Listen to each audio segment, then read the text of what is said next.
El tema que continúa está presentado por Manuel Lagos, es religioso y sacerdote deoniano. Sacó el bachillerato en teología en el ITER. Cursó el diploma en formación sacerdotal y religiosa en el Centro San Pietro Fabre en la Pontificia Universidad Gregoriana.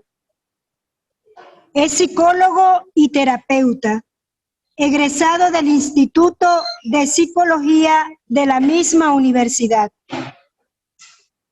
Actualmente es el coordinador del PREA de Cultura del Buen Trato y Prevención de Abusos en la Iglesia, en el ITER, y miembro de la Comisión de Prevención y Cuidado de la CONVER. Es profesor en el ITER desde el 2019.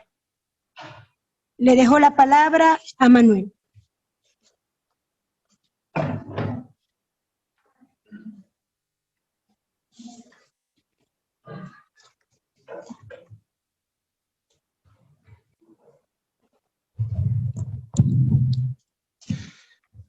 Bien, buenos días. Bueno, el título de esta ponencia es un poco negativo. Se llama Estructuras antisinodales y abusos en la Iglesia. Vamos entonces a intentar tratar este tema tan complejo que toca nuestra realidad como iglesia e institución. Los escándalos de abusos sexuales continúan siendo una herida abierta en la Iglesia. Basta seguir el curso de las noticias recientes para entender el alcance y las muchas aristas que tiene la problemática. En este panorama nos preguntamos, ¿en qué medida la sinodalidad puede ser una respuesta estructural a esta problemática eclesial? Cuando nos adentramos en la realidad de los abusos ocurridos y perpetrados por clérigos, religiosos y religiosas, nos percatamos que el problema no se refiere solamente a casos aislados, sino que toca propiamente el corazón de la Iglesia, comunidad y pueblo de Dios. Los abusos no son solo de tipo sexual, sino que se extienden a muchos niveles. Tal problemática está llevando a la Iglesia a una profunda revisión institucional y personal que cuestiona la identidad teológica, eclesiológica, pastoral y profética de la Iglesia. Es por eso que urge una conversión estructural de nuestro modo de ser iglesia y testimonio en el mundo. El Papa Francisco lo afirma en el discurso de clausura del Encuentro para la Protección de Menores en la Iglesia ya en febrero del 2019. Es difícil entender el fenómeno de los abusos sexuales a menores sin considerar el poder, ya que siempre son consecuencia del abuso de poder, de la explotación de una posición inferior del indefenso abusado que permite la manipulación de su conciencia y su fragilidad psicológica y física. Cierro la cita. Si bien es cierto que no todo abuso de poder decanta en abuso sexual, sí es necesario acotar que existen realidades, estructuras y modos relacionales abusivos que crean condiciones que facilitan los abusos sexuales a los más vulnerables. En función de lo apenas dicho, sostenemos que una de las causas del fenómeno de los abusos reside en el ámbito relacional. Somos seres relacionales, como escuchábamos en la ponencia anterior, y nos entendemos en y desde la relación. El documento preparatorio al sínodo sobre la sinodalidad recuerda este elemento cuando nos dice: es imprescindible, impensable una conversión del accionar eclesial sin la participación activa de todos los integrantes del pueblo de Dios. Será imposible responder a los problemas institucionales y relacionales de la Iglesia si no nos implicamos todos en el proceso de conversión que la sinodalidad nos pide. La reflexión que ahora nos ocupa intentará, por tanto, profundizar en esta facultad humana, individual e institucional del poder, para luego analizar el modo como ese poder se ha concretizado en la institucionalidad eclesial ejercida tantas veces en modo autoritario, para seguidamente ofrecer algunas pistas de profundización de la prevención de los abusos en clave sinodal y culminar con algunas conclusiones emanadas de esta reflexión. El poder como elemento antropológico. El poder es entendido siempre en una relación. Tiene un carácter antropológico, por lo que está íntimamente ligado a la persona humana. En nuestras relaciones establecemos vínculos de poder que ejercen su influencia sobre los demás. El poder como capacidad para influir e imponer comportamientos a otros es un deseo de todo ser humano y resultó también tentador para el mismo Jesús y para la comunidad cristiana naciente. Si esto es así, no podemos ser ingenuos en pensar que tales dinamismos no acontezcan en el ámbito eclesial. Por lo general, este anhelo no suele ser verbalizado, pues los relatos evangélicos y la invitación al servicio, que se abaja y lava los pies, lo convierten en algo políticamente incorrecto. La autoridad, por su parte, es la facultad de ejercer legítimamente un poder o una función como el poder legítimo. Tanto la autoridad y el autoritarismo se sustentan en una génesis antropológica común, el poder. Pero es el grado y la calidad de las mediaciones construidas históricamente y asimiladas en el desarrollo ontogenético lo que diferencia a los vínculos de autoridad respecto a los de autoritarismo. La autoridad no viene dada por el oficio, por el rol o por imposición.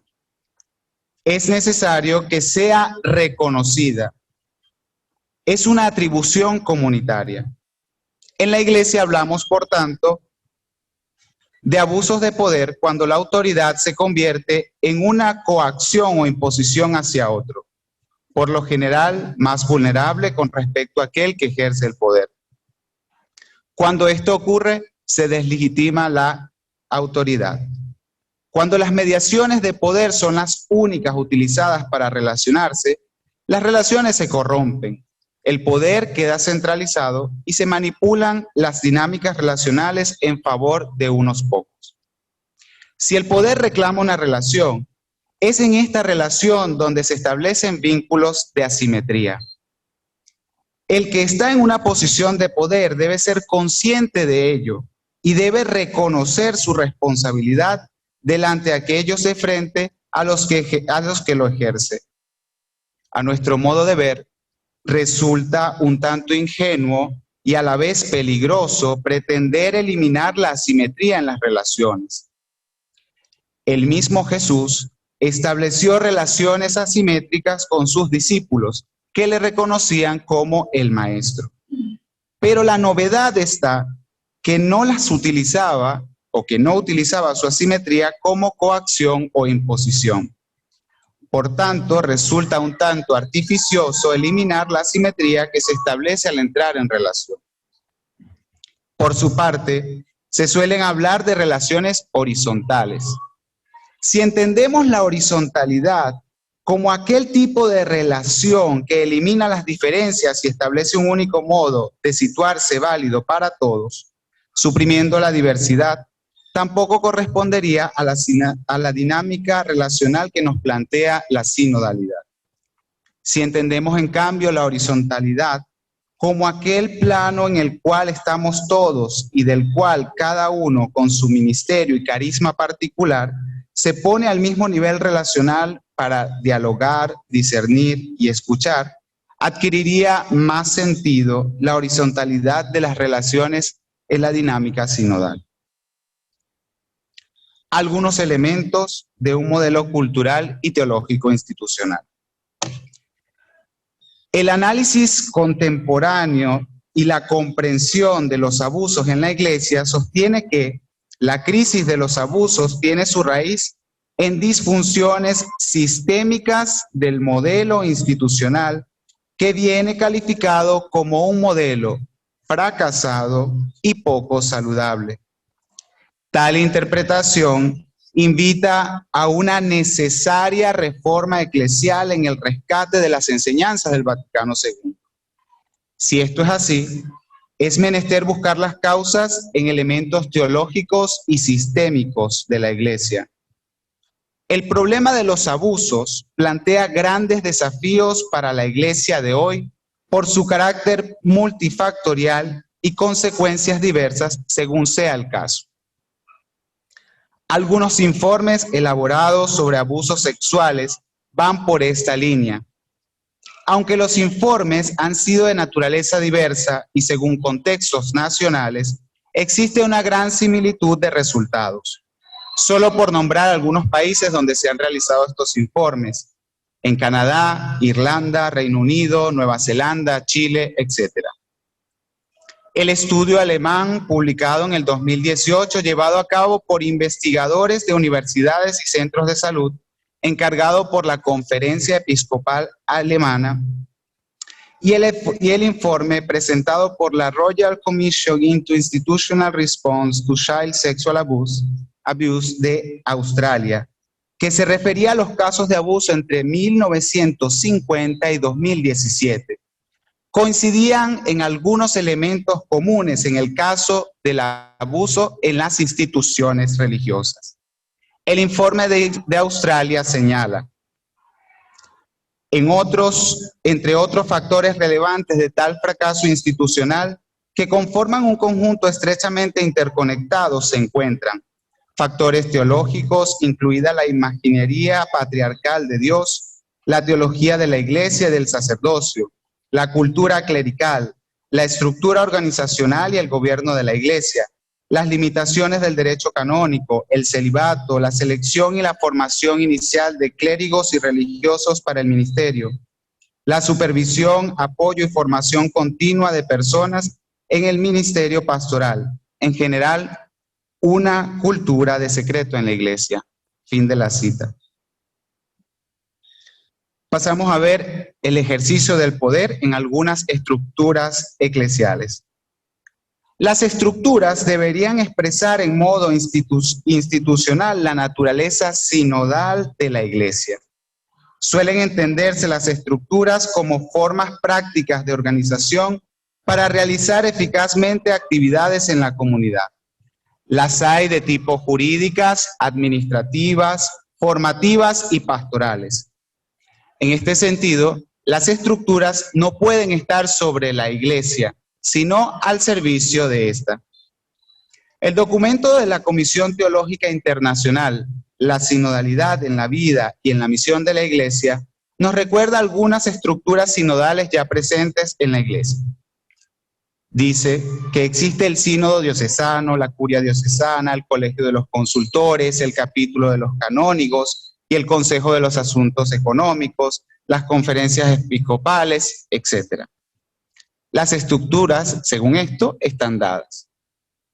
En el caso particular de las parroquias, el documento recuerda que existen al menos dos estructuras de perfil sinodal: el Consejo Pastoral Parroquial y el Consejo para los Asuntos Económicos, con la participación laical en la consulta y en la planificación pastoral. Todas estructuras sugeridas por la norma canónica. Si nos detenemos a reflexionar acerca de estas estructuras y la implementación concreta en nuestras comunidades, nos preguntamos: ¿cuántas de nuestras parroquias cuentan con dichas instancias? Y de contar con ellas, ¿cómo están constituidas y cuál es la dinámica que rige tales estructuras? ¿Qué nivel de participación ha supuesto para el pueblo de Dios? ¿Quiénes son aquellos que participan? ¿Los más aptos, capacitados, los más clericalizados? ¿A qué nivel han sido estas instancias sinodales de escucha sincera y recíproca? En los casos de abusos sexuales, las instituciones casi siempre se amparan bajo el aspecto legal y canónico, olvidándose de los procesos pastorales integrales. Pensemos en cuántas de nuestras congregaciones, institutos, colegios y comunidades, la preocupación fundamental sea la creación de protocolos, manuales de conducta y leyes de aplicación. Pareciera que esta preocupación respondiese solo a motivaciones institucionales de prevención de posibles escándalos. Puede que simplemente nos estemos cuidando la espalda y la imagen de la institución, en el caso de que se descubra alguna irregularidad. Cuando se descubre algún caso de abuso dentro de nuestras instituciones, nos damos cuenta que los procesos suelen prolongarse en el tiempo, concentrándose en discursos burocráticos y trámites administrativos interminables, más que en el verdadero interés por las víctimas y los implicados. La lentitud de muchos de los procedimientos dentro de la Iglesia desalienta a las víctimas, las revictimiza por no dar respuestas concretas a su situación, pero también se ven expuestas al escarnio público, generando vergüenza y muchas veces el rechazo social. Esta simple descripción nos muestra que muchas de nuestras estructuras no siempre han sido canales que permiten la sinodalidad y el discernimiento de la comunidad. Pasemos a ver ahora algunas dinámicas que surgen entre algunos grupos eclesiales. La jerarquía. El Papa Francisco sostiene que la sinodalidad es una dimensión constitutiva de la Iglesia, que nos ofrece el marco interpretativo más adecuado para comprender el mismo ministerio jerárquico. La sinodalidad, por tanto, debería ser el ejercicio hermenéutico desde el cual se comprenda la jerarquía y las relaciones que se establecen con ella. Nos hemos habituado a concebir la jerarquía de la Iglesia, obispos, sacerdotes, religiosos y religiosas, por encima de los laicos, relegando la categoría de pueblo de Dios del que todos hacemos partes, como lo recuerda el Vaticano II. La cultura ha jugado un rol importante en esta concepción de la jerarquía. Valorizamos e incluso reverenciamos en modo particular nuestros ministros. Esto ha reforzado la idea de una estructura piramidal, donde las decisiones y asuntos importantes parten de la cima y se aplican en la base, fomentando la pasividad de los miembros de la Iglesia. Muchos elementos han influenciado esta tendencia. Por nombrar alguno, la poca formación de nuestros laicos que de alguna manera legitiman el poder jerárquico siguiendo el principio de atribución del poder de pericia. De la misma manera, se legitima el poder moral y espiritual siguiendo la misma dinámica de superioridad-inferioridad. El Papa Francisco, en su afán de recuperar el sentido de la autoridad, nos recuerda la lógica del Evangelio cuando dice: en esta iglesia, como en una pirámide invertida, el vértice se encuentra por debajo de la base. Por eso, quienes ejercen la autoridad se llaman ministros, porque según el significado originario de la palabra, son los más pequeños de todos. En el caso de los abusos sexuales, el poder jerárquico ha sido mal implementado. Para ninguno es un secreto las modalidades que se dieron en los casos de abusos cuando se recibía una denuncia o se tenía sospechas fundadas sobre algún ministro. Cambio de parroquia para evitar el escándalo, penitencias espirituales, retiro a un lugar para reflexionar, etc. Dichas prácticas no han favorecido la transparencia y la responsabilidad, que en virtud de su posición y misión, la jerarquía estaba llamada a cumplir. Así lo describe el ya mencionado informe de Australia. Los poderes de gobierno que individualmente tienen los obispos diocesanos y provinciales no están sujetos a controles y equilibrios adecuados.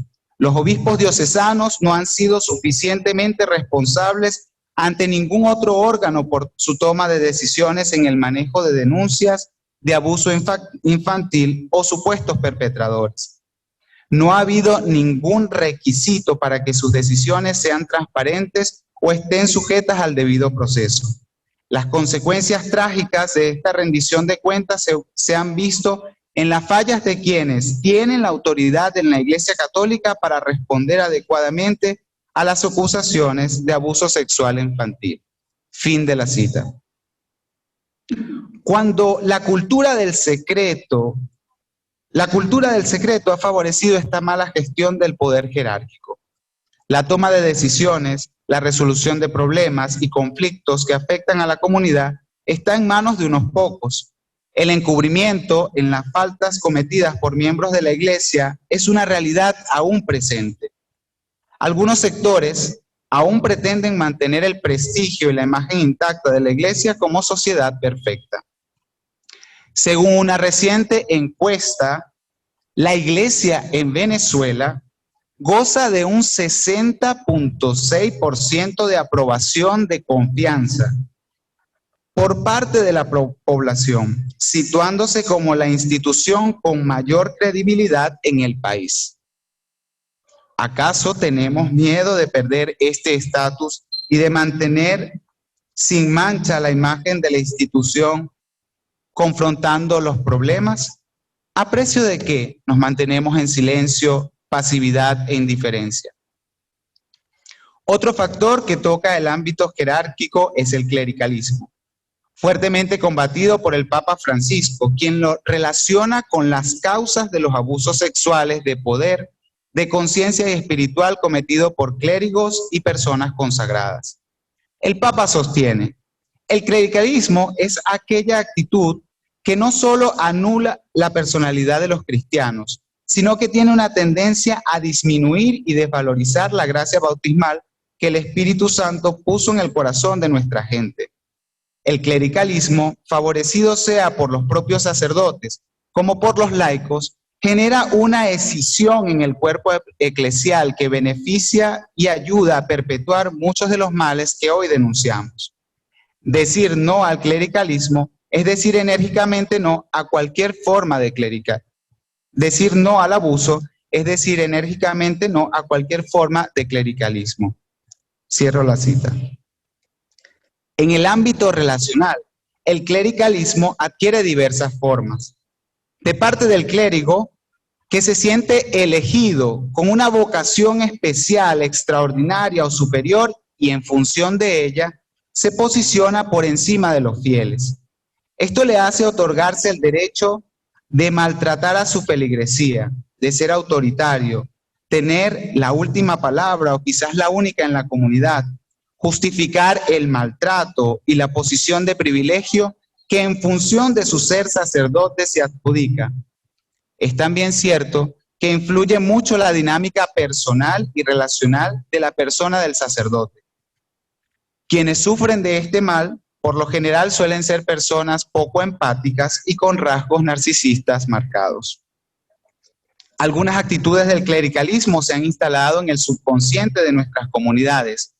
La feligresía se siente obligada a dar un trato preferencial hacia el clérigo, como si se tratase de un ser ajeno y superior a ellos. Sorprende el aguante de nuestra gente delante a los malos tratos, insultos y atropellos, simplemente porque vienen del Padre. El clericalismo ofrece un terreno propicio para cualquier tipo de abuso.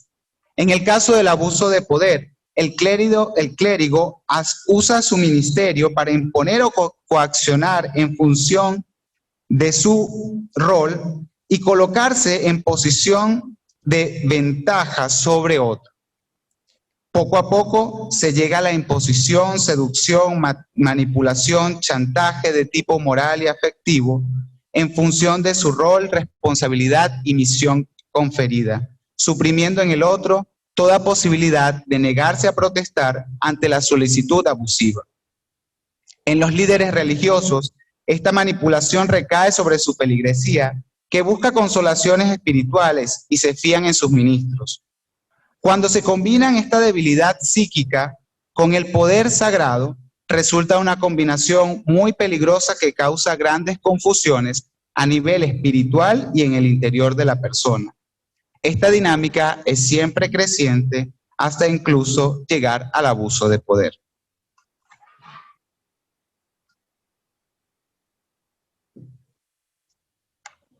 Veamos qué acontece ahora en la vida consagrada. Otro ambiente al que ha llegado esta problemática ha sido las comunidades religiosas. En estas instituciones confluye una serie de elementos que pueden degenerar en una utilización perversa del poder. Solo nos limitaremos a señalar algunas pocas. Al interno de las comunidades se pueden gestar dinámicas que propician ciertos abusos de autoridad, de manipulación, de obediencia y sumisión casi absoluta. En ellas se fomenta un estilo de pasividad que muchas veces viene confundida con virtud. Nos damos cuenta de ello, por ejemplo, cuando en una comunidad la superiora o el superior viene casi sacralizado en función de su autoridad sobre la comunidad. Esto combinado con ciertas dinámicas personales de sus miembros, inmadureces y fragilidades personales, puede hacer una comunidad una auténtica dictadura. Desde el punto de vista de la psicología, los estilos de autoridad manipulativos, controladores, absolutos y totalizantes pueden fomentar la regresión de sus miembros, la idealización del superior o la superiora, el servilismo y el sometimiento. Se crean así vínculos insanos y se genera un círculo vicioso del que es difícil salir. Existen comunidades religiosas que aún no han sabido adaptarse y renovarse en sus costumbres y tradiciones, como lo plantea el Vaticano II. La fidelidad al carisma ha sido muchas veces malentendida como la fidelidad al superior o a la superiora de turno, siendo este el criterio de discernimiento más importante para la comunidad. En la formación de sus candidatos y candidatas es también un terreno fértil para el abuso, para cualquier tipo de abuso. En algunas congregaciones se fomenta un estilo formativo autoritario y poco adaptado a la realidad de las personas. En muchos de los casos se coarta la libertad imponiendo tradiciones y modos de relacionarse basados en la asimetría entre el formador y el formando.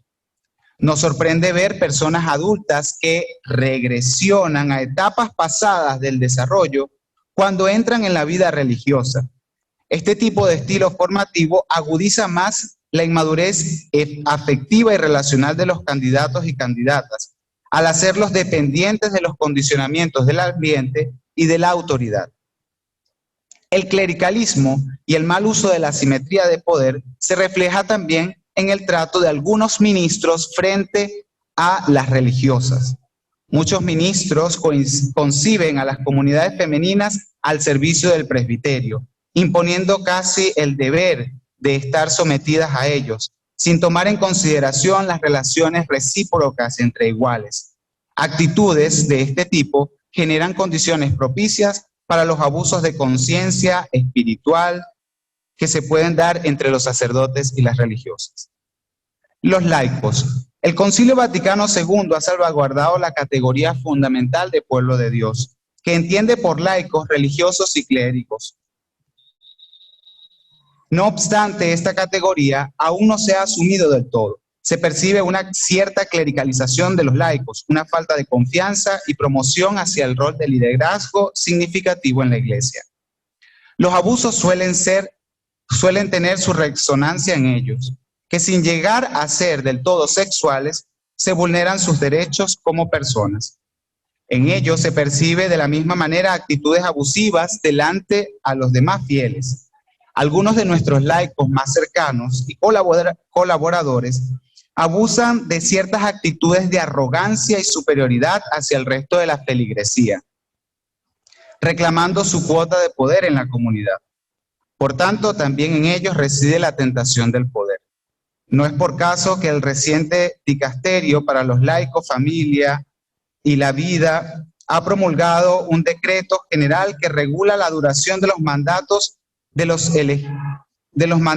elegidos para el gobierno central de los movimientos eclesiales, las asociaciones de fieles y las nuevas comunidades.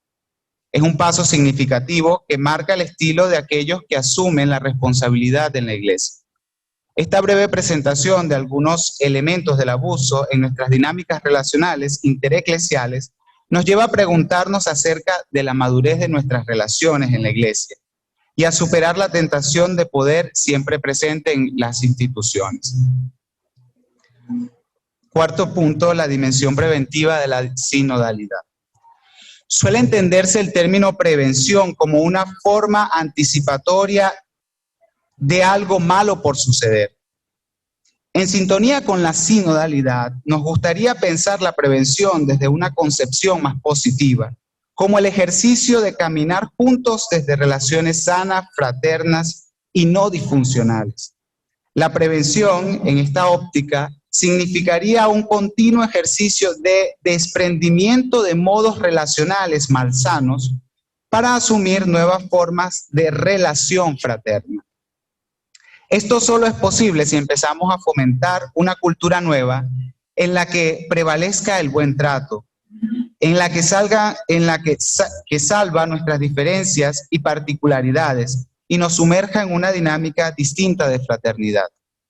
La prevención en este sentido amplio significa una cultura, una espiritualidad y una comprensión de la Iglesia que permea todas las acciones pastorales y particularmente todos los procesos eclesiales de reforma. La sinodalidad pasa también por un sistema de rendición de cuentas. El término accountability es un concepto anglosajón que se puede traducir como responsabilidad o rendición de cuentas. Se incorpora con fuerza hace un par de décadas a las diversas modalidades de discernimiento en la práctica sacerdotal de algunos contextos específicos, con el objetivo de superar una serie de falencias en la responsabilidad de los ministros consagrados. En la medida en que la Iglesia tenga un sistema de rendición de cuentas que permita el diálogo y la confrontación, podrá ser más sinodal. Esto implica que la accountability debe ser promovida desde la Iglesia, pero con sistemas externos de contraloría y rendición de cuentas ante expertos fuera del ámbito eclesial. La accountability debe incluir una sincera corrección fraterna que nace de una madurez institucional y personal de asumir la propia responsabilidad. Una forma de accountability en un sistema de gobierno es siempre sano y preventivo. Protege de la tentación de poder que está siempre presente en las instituciones y también en la Iglesia. La prevención en el individuo. Donde está tu tesoro, allí está tu corazón. La prevención pasa por una profunda revisión de nuestras dinámicas relacionales. Pasa también por una toma de conciencia de lo que somos y lo que está en lo profundo de nuestro corazón. En este sentido, el acompañamiento en la formación sacerdotal y religiosa debe ser de utilidad en temas de prevención.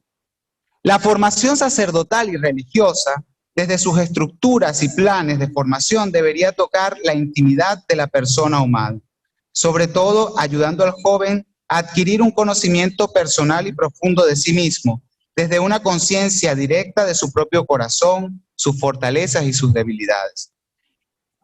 La formación debería ayudar a acrecentar la conciencia de las propias inconsistencias, proporcionando herramientas adecuadas para gestionarlas y trabajarlas. Es necesario despertar en nuestros jóvenes, formandos, formandas, seminaristas, el dinamismo de la constante atención a sí mismo y a sus dinámicas internas. Es necesario ayudarles a desarrollar una personalidad más flexible para acoger los errores y aciertos, en una dinámica de maduración de la propia vida que dura toda la vida. La formación debería tocar el aspecto motivacional de fondo de la persona, que muchas veces se deja relegado sus valores y sus necesidades desde un acompañamiento personal profundo. Se suele decir que la formación se ha concentrado más en el aspecto muchas veces externo de los jóvenes. Entonces muchas veces el criterio de evaluación sería el cómo se presentan y no entra concretamente en la realidad profunda de lo que se está viviendo. En este sentido, la prevención nos debe llevar a plantear una formación integral y no solamente superficial, y con perspectiva interpersonal que toque todas las áreas de la persona en formación, sobre todo el aspecto sexual como posibilidad de establecer relaciones sanas y constructivas. La prevención institucional. Entre ustedes que no sea así. La realidad de los abusos sexuales cometidos a menores, tan dolorosa y lamentable, nos ha permitido ampliar el horizonte de abordaje de la problemática de los abusos en la iglesia. Ya no se habla de un problema de algunos pocos, sino de una realidad mucho más profunda, una crisis institucional que nos toca asumir a todos.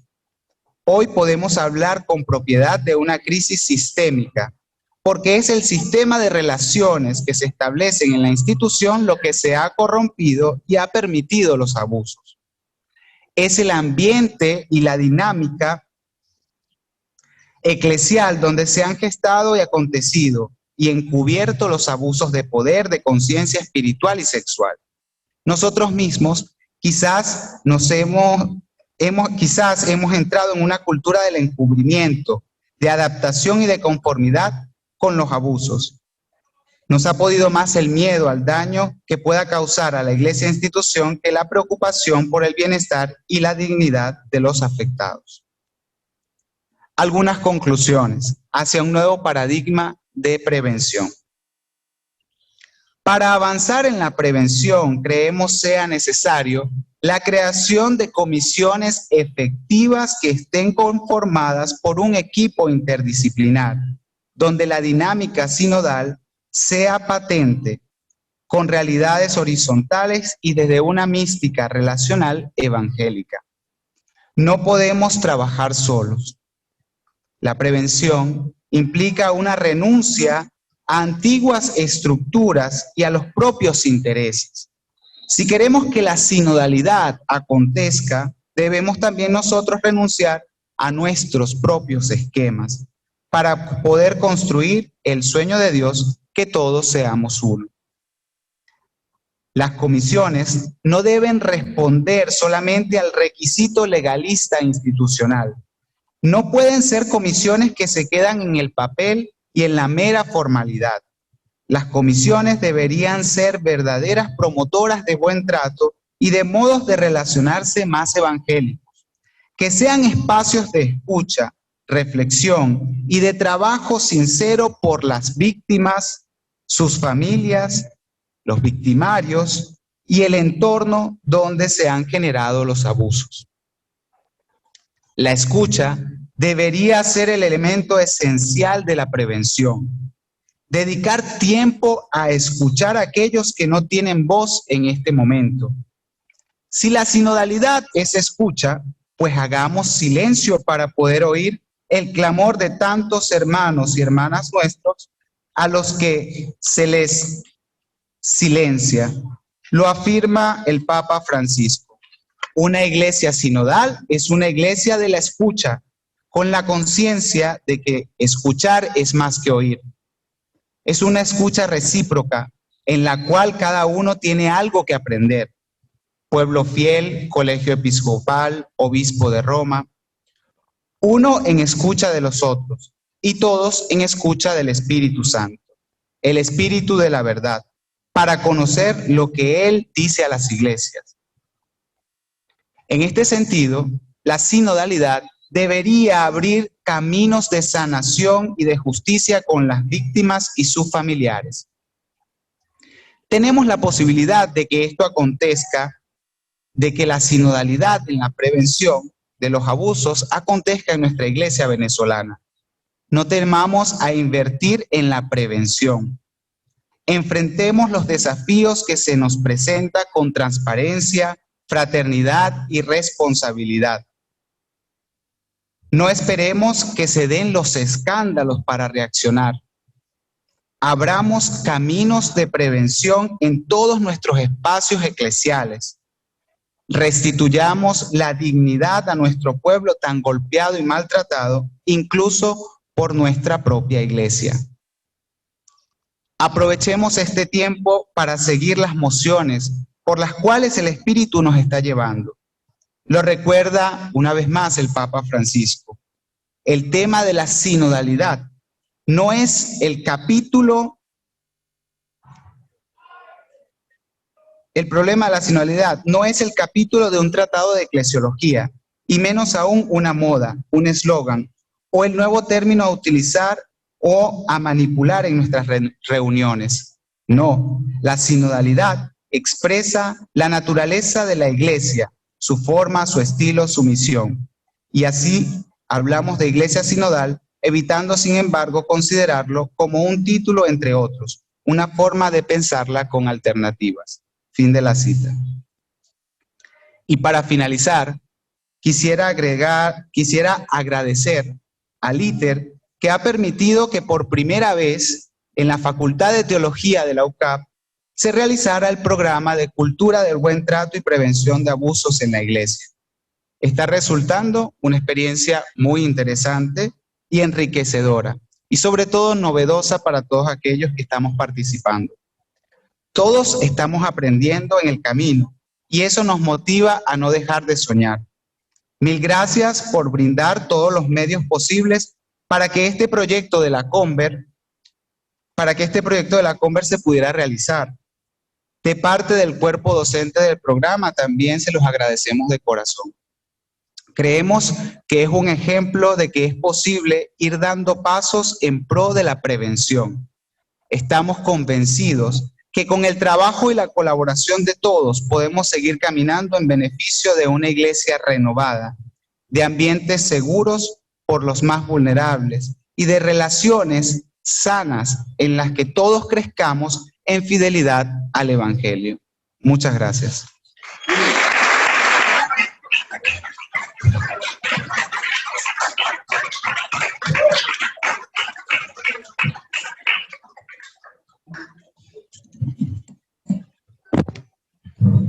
Muchas gracias a Manuel por su aporte. Pasamos ahora a la ronda de preguntas y queremos pedir a quienes nos están siguiendo por Zoom que si tienen alguna pregunta, miren en la opción de preguntas en la parte inferior de la pantalla y no la escriban en el chat, porque se haría muy larga y el chat como que no toma todo. Entonces pedimos eso, que en la parte inferior de la pantalla hagan sus preguntas.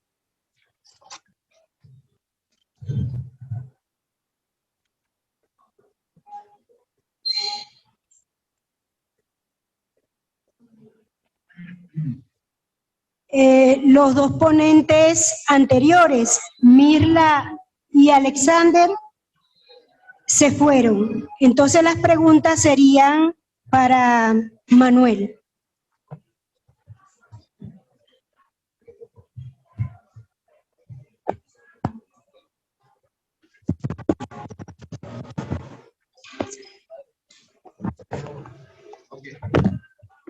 No lo sé si me va.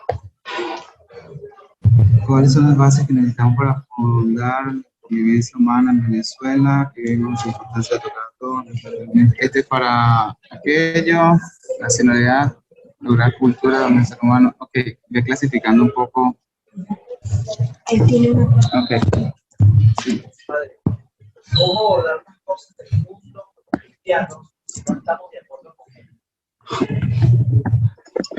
Bueno, aquí vamos a tener que hacer a clasificar las que eran para los otros ponentes y para mí, ¿ok? Bueno, vamos a intentar, ahorita Nícida entonces va a clasificar las preguntas y César decía... ¿Cómo abordar las cosas del mundo como cristianos si no estamos de acuerdo con ellos? ¿Cómo abordar las cosas del mundo como cristianos si no estamos de acuerdo con ellas? Ok, habría que contextualizar un poco la pregunta según mi modo de ver, porque es muy amplia, ¿no? Bueno, yo creo que si se refiere al tema de la prevención y de los abusos en la iglesia, me parece que no estamos ajenos del mundo y esto acontece y lo hemos visto que acontece en muchas instituciones y la iglesia, por lo tanto, forma parte del mundo, entonces nos afecta también a nosotros.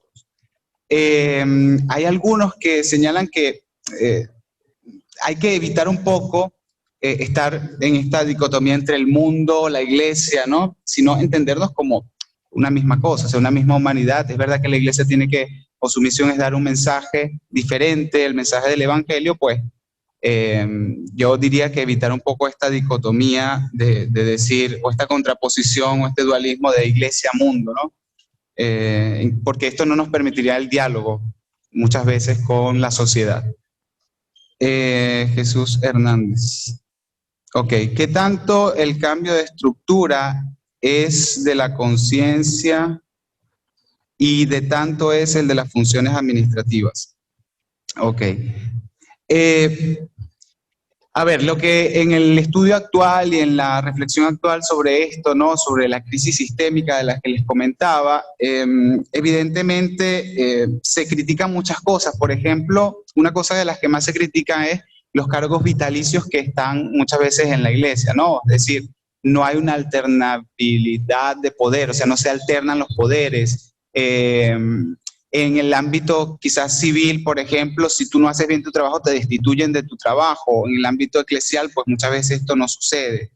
Este podría ser uno de las cosas a reflexionar, por ejemplo, en un ámbito sinodal, o sea, cómo hacer para que los poderes se puedan alternar. Y esto tiene que ver con esto de qué hacer, la pregunta de qué hacer ante la tentación del poder. Pues primero reconocerla, o sea, reconocer de que somos tentados de tener esta tentación. Si el mismo Jesús lo tuvo en las tentaciones en el desierto, pues hacernos conscientes de que esta realidad hace parte de nuestra humanidad y pues asumir nuestra responsabilidad moral, pero también nuestra responsabilidad humana con aquellos que están delante de nosotros.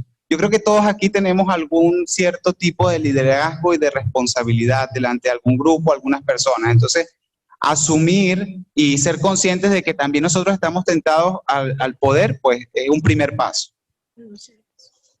¿Cuáles propuestas concretas existen para desde la sinodalidad en la prevención?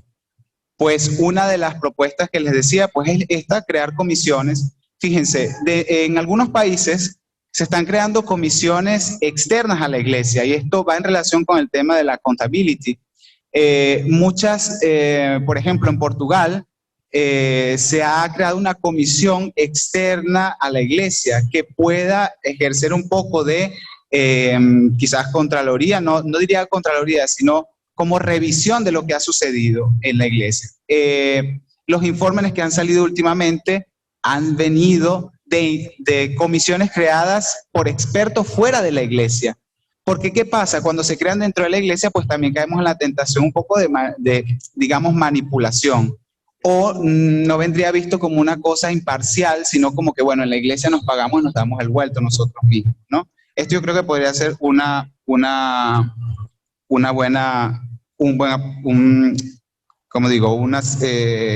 propuesta para la sinodalidad concreta. ¿Qué forma de prevención propone para los casos de formación y así evitar los abusos? Lo que les comentaba en la formación, esto sucede mucho, ¿no? Cuando, primero, no somos conscientes de nuestra posición de asimetría, de nuestra posición, por ejemplo, yo soy formador, de nuestra posición de superioridad delante a los formandos, ¿no? Yo creo que lo que se podría proponer es precisamente lo que se nos propone con la sinodalidad: diálogo, comunicación, no imposición. Por ejemplo, hay algunos estilos formativos, como decía, que promueven más que todo la rigidez, el cumplir la norma, el que tienes que cumplir con ciertos estándares de ropa, de externos, ¿no? Yo creo que cuando se entra en un diálogo sincero, se puede dialogar y pues las diferencias que se tengan, pues se pueden trabajar, incluso en relaciones asimétricas. ¿Cómo se está trabajando la erradicación del clericalismo dentro de las casas de formación? ¿Cómo se está trabajando? Yo creo que el clericalismo, bueno, muchas veces también achacamos todo al clericalismo, ¿no? Esto también hay que decirlo. Dentro de las casas de formación, pues yo creo que una de las cosas que se podrían hacer es lo que les he dicho, ¿no? También de intentar hacer procesos más profundos. O sea, que no se queden en la exterioridad, o sea, a los muchachos ahora, ¿no? Les atrae mucho, pues quizás los uniformes, los hábitos, los signos externos, ¿no? Pues no está mal, pero aprovechar para profundizar mucho más en el corazón de la persona. Yo creo que el clericalismo se podría un poco combatir con esto, que la persona se haga consciente de sus propias limitaciones, fragilidades, de sus propias cualidades, de sus propios valores, y que pueda hacer un camino en el que no se vea tentado, que se vea tentado, pues, pero que sea consciente más adelante en el futuro de que va a ser tentado de poder y que por ahí no va la cosa, ¿no? Entonces yo creo que desde un acompañamiento profundo, desde un acompañamiento sincero, desde la confianza y el diálogo se puede trabajar un poco en las etapas formativas de seminarios diocesanos y comunidades religiosas.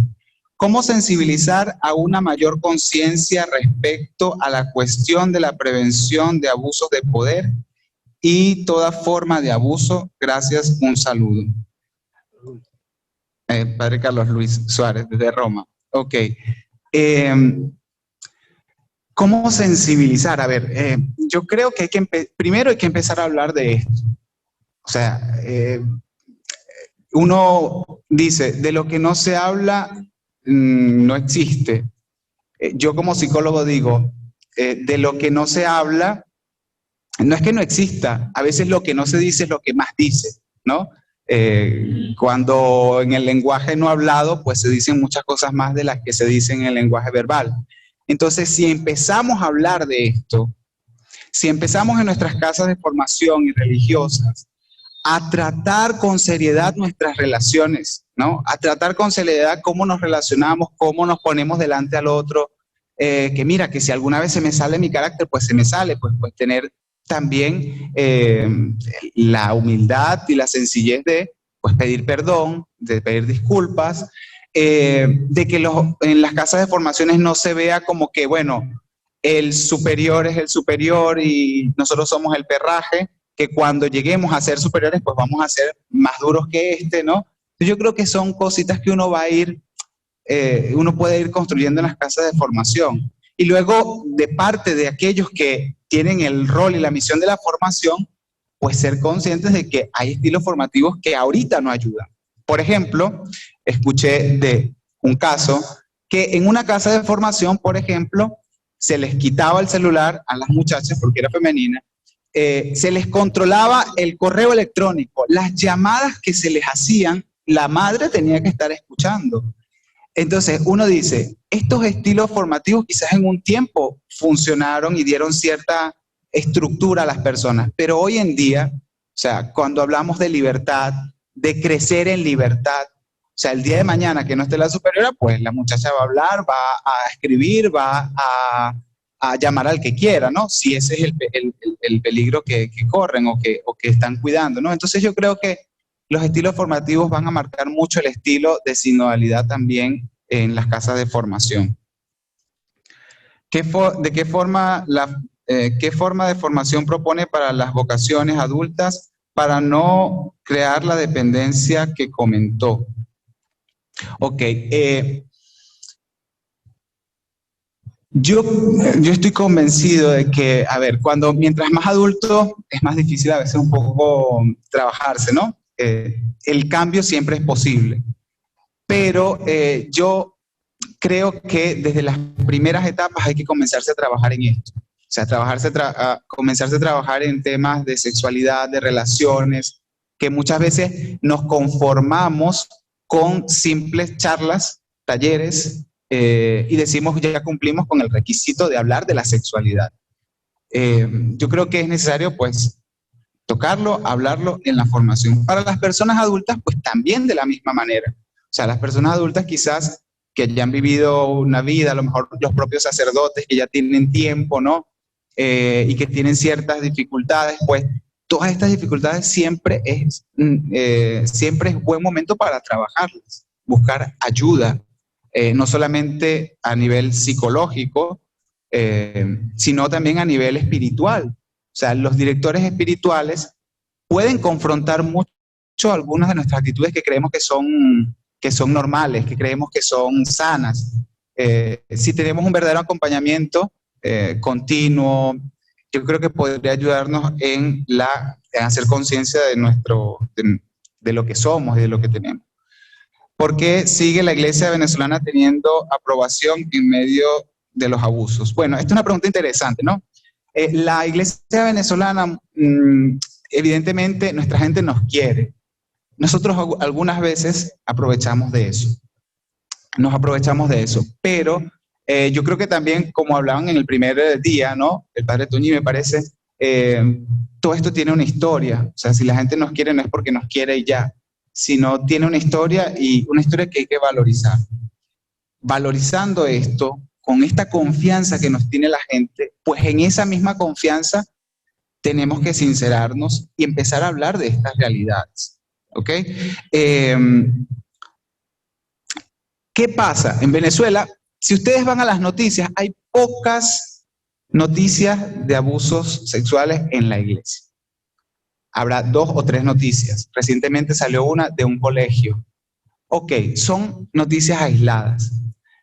Mi pregunta es, ¿qué estamos esperando para hincarle el diente a esta realidad? Que surja un escándalo como sucedió en Chile, y si quieren pueden buscar lo que sucedió en Chile, que incluso el Papa tuvo que pedir perdón porque no creía lo que se le decía. Entonces, yo creo que en temas de prevención, pues vamos retrasadísimos, ¿no? Tenemos comisiones, tenemos documentos, tenemos cosas, sí, muy formales, pero ¿quién ha escuchado a una víctima de abuso, por ejemplo, en la iglesia venezolana? ¿Cuándo hemos dedicado tiempo a acompañar? Hay gente que lo está haciendo, pero desde el silencio, ¿no? Hay gente que lo está haciendo y que está acompañando gente que ha sido abusada, víctimas de sacerdotes, por ejemplo. Luego yo creo que también, no es por enfatizar el aspecto moral, pero muchas veces somos un poco también como que, bueno, fue un desliz, fue una cosa, bueno, el padre también es hombre, o bueno, se le pasa, ¿no? Sobre todo cuando son adolescentes, muchachas adolescentes. Hay aspectos también que esto es toda una reflexión que se puede hacer, pero yo creo que estamos a tiempo de hablar de esto y de hablar de prevención, ¿no? Prevención en clave sinodal sería una propuesta. ¿Cómo se puede detectar en el ambiente eclesial los abusos? A ver, primero no hay un perfil de un abusador, no hay un perfil así. Como les he dicho, a mí me gusta partir del ámbito relacional, es decir, cómo nos tratamos. O sea, a veces, de verdad, hay párrocos, por no decir religiosos, todos, o sea, que tratamos malísimo a las personas. O sea, que les respondemos, y yo entiendo, porque a mí se me sale también el carácter, y a todos se nos sale el carácter. Pero una cosa es eso, que en un momento determinado, y otra cosa es que sea una actitud continua de desprestigio, rechazo, de que esto se hace así porque se hace así, porque el párroco lo dice, ¿no? Entonces yo creo que esta podría ser una cosa, ¿no? De reconocimiento de que podríamos estar en una estructura en nuestras comunidades y parroquias o instituciones un poco abusivas, ¿no? A veces nos permitimos muchas cosas. ¿Quién le va a decir algo al padre si él es el padre? En los evangelios, ¿qué dice que consideras que Jesús denuncia actitudes abusivas en sus discípulos? Imponer un modo de ser cristiano es una forma de abuso. Jesús también algunas veces y muchas veces lucha contra la tentación de poder, ¿no? O le enseña a sus discípulos, a ver, por aquí no va, o sea, por aquí no va la cosa. La cita que les decía, ¿no? Entre ustedes que no sea así. Entonces Jesús es consciente de ello, ¿no? Y se lo enseña a sus discípulos. Y imponer un modo de ser cristiano es un abuso. A ver, es un abuso si viene impuesto con manipulación, por ejemplo, lo que llamamos proselitismo. Hay gente que da una bolsa de comida y dice tienes que venir a la iglesia, a la misa, ¿no?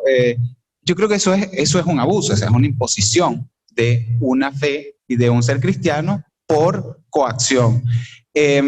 Por ejemplo, ahorita muchas veces en Venezuela y en algún tiempo atrás se encubrían las realidades abusivas porque les daban una bolsa de comida o porque dependía a esa familia de algo que les daba el padre. Entonces muchas veces se tiende a ocultar los abusos porque dependemos de algunas cosas del padre o de la parroquia. o nos van a quitar, como pasa también en el ámbito civil. Si no hago esto, me quitan la ayuda que me están dando. Entonces, eso puede ser una forma de abuso, ¿no? Imponer la fe por coacción. Y en las direcciones espirituales también se da mucho, ¿no? O sea, cada vez que se puede manipular, se puede... yo creo que el discernimiento no va por ahí, porque tú hagas lo que yo te digo como aquel que te guío, aquel que te acompaño, sino en que la persona misma vaya descubriendo por dónde debe ir. Entonces, eso podría ser un tipo de abuso, ¿no? Espiritual. Tienes que hacer esto y tienes que cumplir con estas cosas, porque te lo dice tu director espiritual o el sacerdote que te acompaña. Entonces, yo creo que, bueno, pueden ser una de las cosas que nos pueden ayudar. Yo creo que esto da mucho para reflexionar, tiene que darnos mucho para hablar y no tengamos miedo, o sea, no tengamos miedo de hablar, o sea, de hablarlo, de trabajarlo. Aquí no han preguntado, pero en una iglesia sinodal entramos todos. Entra la iglesia jerarquía, la iglesia consagrados, la iglesia pueblo de Dios, todos somos pueblo de Dios. Entran las víctimas, entran sus familias, entran también los que han sido abusadores. Y esa es una pregunta que nos hacemos. ¿Qué se hace con esas personas que se les ha descubierto que tienen alguna inmadurez, ¿no? Y que han alguna madurez sexual y han caído o han cometido abuso sexual? O sea, ¿qué hacer con ellos? ¿Los rechazamos? Yo creo que una actitud sinodal no podría ser esa. Si estamos en el camino de sinodalidad, yo creo que todos entramos y todos tenemos que estar en sintonía y pues ver cómo nos responsabilizamos todos de esto que está sucediendo. Entonces, ese es un poco mi aporte. Muchas gracias, Manuel. Le pedimos a Jesús Arnay para que haga el cierre de la jornada.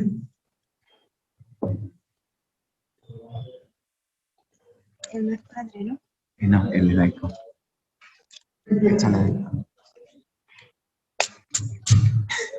Desde allá, vale.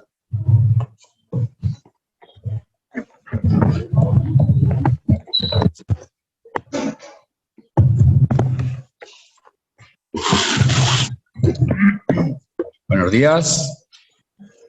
Pues miren, muy brevemente, el cierre lo va a dar la autoridad correspondiente. Sí. El cierre ya subirá el padre Teixeira, decano y rector de esta institución, a cerrar, porque a él le corresponde, como le correspondió abrir. Da por ahí la impresión de que yo tengo que sacar algunas conclusiones de lo que aquí hemos presenciado, ¿no? Es un poco pronto. Es verdad que me he tomado la molestia de tomar, molestia no, ¿sí? No tiene dificultad tomar lo que parece ser la idea principal y como después, amablemente, pues los expositores ya todos me han ido mandando sus exposiciones, pues con más calma uno puede hacerse una idea y más tarde, en su momento, puesto que todo va a ser publicado, pues podrá decirse algo así como conclusiones, ¿sí? Porque lo único que tengo claro es que lo que ha concluido es la Semana Teológica, es así. Y entiendo que con altura, porque cuando uno lee con calma en su casa la charla que ellos aquí, de manera muy resumida y siempre apretada, es que hasta se les nota, y lo dicen, que tienen que cortar elementos que tendrían que exponer. Pero claro, el tiempo que se les da es muy escaso. No pueden hilar todas las cosas con todas las cosas, sino destacar las principales. Pero está claro que, al menos yo así lo percibo, ¿sí? Son de altura, los ha puesto a trabajar. O sea, lo que hemos oído, claro, en algunos casos, como el de Pedro, por decir algo, Pedro es como el teólogo más profesional de todos, ¿sí? Por así decirlo. O sea, y lleva mucho tiempo, pues se le nota enseguida que tiene esa cosa, ese algo de que, ¿cómo lo diría? Pues puede hacer aportes que son capaces a la vez de llevarte a lo que es el punto central del asunto, sí, en mi opinión, y lo cito así porque quien dice, después de oír a Pedro, tú dices, finalmente, ¿qué es la sinodalidad? Agarre a Jesucristo y ahí la tiene, ¿sí? Por así decirlo. Claro, todo esto después, como hemos visto en quienes nos han ilustrado, como Manuel el primer día, con esa sinodalidad de por allá del obispo Felipe Neris Andrea, ¿sí? En contraste con la autoridad, pues típicamente aquí representante de Roma y cosas por el estilo. Eloy señaló muy bien cómo esa cosa, esa sinodalidad, como que está metida en la propia condición humana de alguna manera, ¿no? O sea, que no hay modo de ser hombre si no lo haces, como ahora este Papa pone de manifiesto, en clave sinodal. Se podría un poco a ratos cambiar una cosa por otra. Eres hombre en la medida en que eres sínodo o sinodal, y al revés. Recordarán que Alejandro pues, nos hizo una reflexión a partir de un dato muy pequeño, ¿sí? Y escaso, por lo que contó, solo una vez en el Nuevo Testamento, 3 en el Antiguo, pero se las arregló para levantar una reflexión con pies y con cabeza e insistir de nuevo en esa condición itinerante, otra vez que te remito un poco a lo que dije antes de Pedro, vete a Cristo siempre, siempre, ¿sí? Eso destacó mucho en Alejandro. La de ayer no las pude oír, sí he leído la de Manuel, la he leído, pero todavía me falta la de Néstor, ¿sí? Por tanto no puedo decir aquí algún pequeño comentario sobre qué nos propuso Néstor, aunque desde luego sí se ha destacado en uno y en otro momento, sí lo he oído, ¿sí? Que no, ninguno de nosotros puede llegar muy lejos sin algún tipo de maestro, porque al fin y al cabo un maestro nos guía a todos, ¿no? Y volvemos otra vez a Jesucristo, el del Evangelio, el de Pedro Trigo, que digo yo. Ya los que han expuesto esta mañana, pues, con los que conocen a las investigaciones del padre Alejandro, pues, agarrándolo como fundamento, nos han expresado muy bien, en pocas palabras, que parece que con la cultura popular, de lo que se llama popular en este país, hay posibilidades para la sinodalidad. Parece que con el otro modelo, sí, pues no. En principio no. Lo jodido es que buena parte de la gente que está formada entre nosotros, pues, aun viniendo del pueblo, buena parte todavía, elementos de una tradición que tampoco hay por qué renegar de ella, pues claro, tienden a ser elitescos y de repente no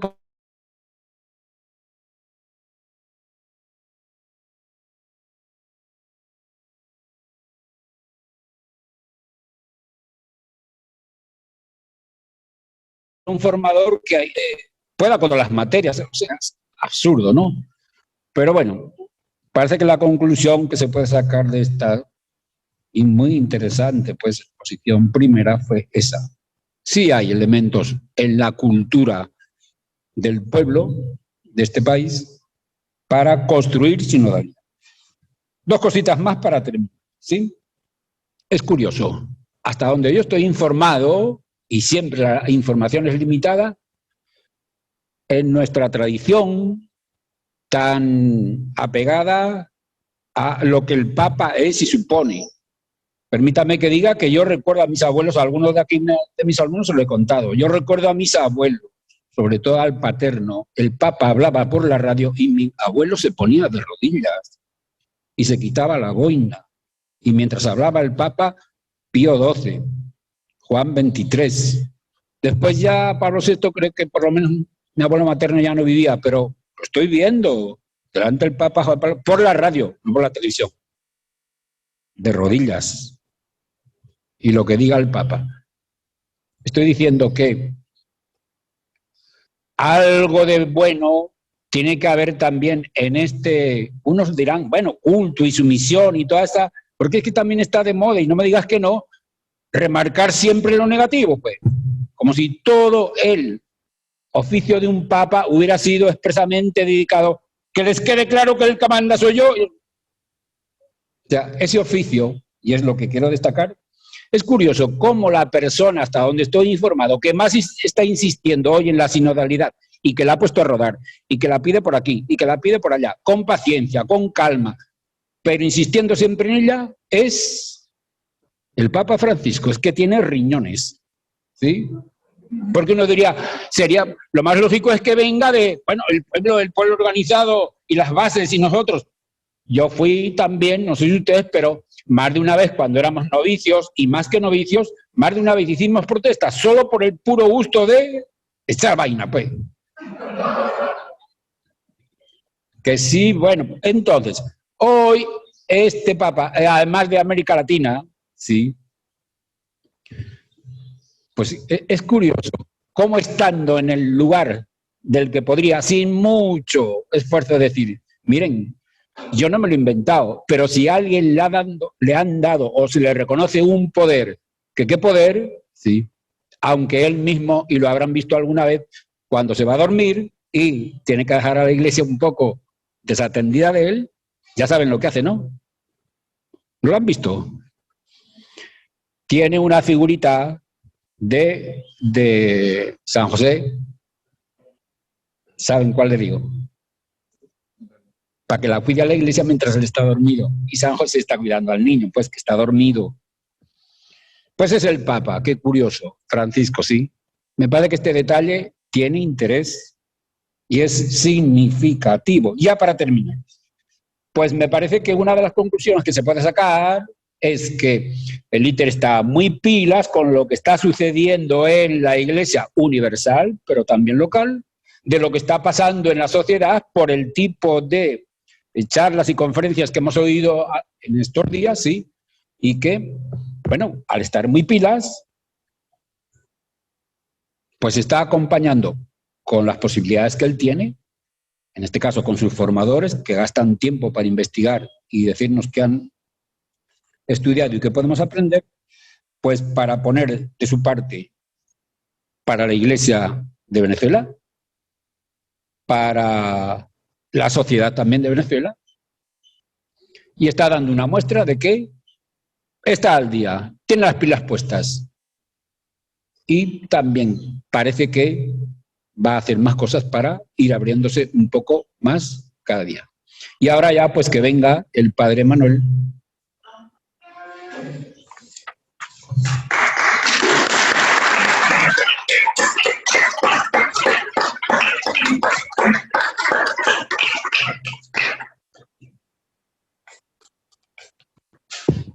A mí me toca agradecer sobre todo la presencia de todos ustedes aquí en la Semana Teológica, la presencia también de los que han estado siguiéndonos a través de las redes. Hoy se conectaron de Roma, Carlos Luis, pero también vino de Los Ángeles, Padre Rolando, que no sé dónde está por ahí, solo para la Semana Teológica, hasta allá atrás. Entonces uno se sorprende, ¿no? Digo, bueno, uno de Los Ángeles que vino solo para la Semana Teológica está muy bien, ¿no? Pero también vino a visitar a su familia. Y bien, yo a los delegados me gustaría pedirles que si pudieran dar como un feedback de lo de la semana, incluso decir sin ningún problema aspectos positivos, aspectos negativos y sugerencias, pues se los agradeceríamos mucho, ¿no? Los delegados del ITER, incluso ver la participación de los estudiantes y ver en qué falla la participación de los estudiantes o en qué falla la convocatoria, no, sin ningún problema. Pero con eso y con estos agradecimientos, pues los esperamos la próxima Semana Teológica, que será el año próximo, y damos por concluida esta Semana Teológica. Muchas gracias.